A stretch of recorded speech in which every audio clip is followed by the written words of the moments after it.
ಇನ್ನು ಮೂಡಾ ಹಗರಣ ಕೇಸ್ಗೆ ಸಂಬಂಧಪಟ್ಟಂತೆ ಸಿಎಂ ಸಿದ್ದರಾಮಯ್ಯ ವಿರುದ್ಧ ದೂರು ನೀಡಲಾಗಿದೆ.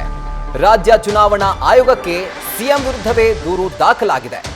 ಸಾಮಾಜಿಕ ಹೋರಾಟಗಾರ ಅಬ್ರಹಾಂರಿಂದ ಇದು ದೂರು ದಾಖಲಾಗಿರುವುದು. 2013ರ ಚುನಾವಣೆ ವೇಳೆ ಆಸ್ತಿ ವಿವರವನ್ನ ಸರಿಯಾಗಿ ಘೋಷಣೆ ಮಾಡಿಲ್ಲ. ತಮ್ಮ ಪತ್ನಿ ಹೆಸರಲ್ಲಿರುವಂತಹ ಆಸ್ತಿ ಬಗ್ಗೆ ಮಾಹಿತಿನೇ ಕೊಟ್ಟಿಲ್ಲ.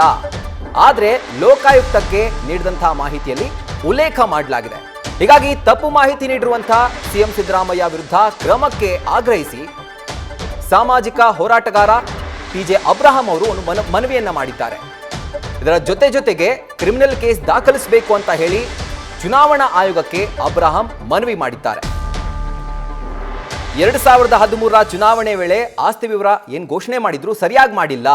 ಆದರೆ ಪತ್ನಿ ಹೆಸರಲ್ಲಿರುವಂತಹ ಒಂದು ಆಸ್ತಿ ಬಗ್ಗೆ ಅವರು ಎಲ್ಲೂ ಕೂಡ ಮಾಹಿತಿಯನ್ನ ಉಲ್ಲೇಖನೇ ಮಾಡಿಲ್ಲ. ಹೀಗಾಗಿ ಇವರು ತಪ್ಪು ಮಾಹಿತಿ ಕೊಟ್ಟಿದ್ದಾರೆ.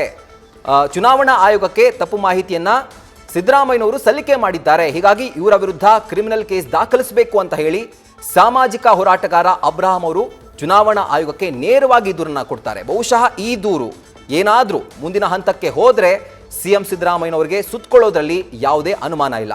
ಮೂಡಾ ಹಗರಣ ಕೇಸ್ನಲ್ಲಿ ಈಗಾಗಲೇ ಒಂದು ರೀತಿ ಸಿಎಂ ಸಿದ್ದರಾಮಯ್ಯನವರಿಗೆ ಜಂಜಾಟ ಶುರುವಾಗಿದೆ. ಒಂದ್ ಕಡೆ ಸರ್ಕಾರ ಇಕ್ಕಟ್ಟಿನಲ್ಲಿ ಸಿಲುಕಿದ್ರೆ ಮತ್ತೊಂದು ಕಡೆ ಅವರ ಪತ್ನಿ ಹೆಸರು ಕೂಡ ಇದರಲ್ಲಿ ತಳ್ಳಕ್ ಹಾಕೊಂಡಿರೋದ್ರಿಂದ ವಿಪಕ್ಷಗಳು ಅವರ ಮೇಲೆ ಮುಗಿ ಬೀಳ್ತಾ ಇವೆ.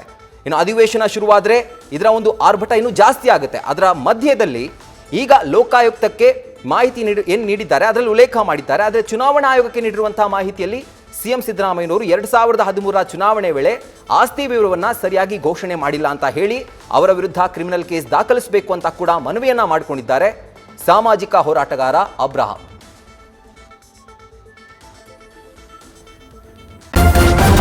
ನ್ಯೂಸ್ ಫಸ್ಟ್ ನಿರ್ಭೀತಿಯಿಂದ ನಿಮ್ಮ ಪರವಾಗಿ.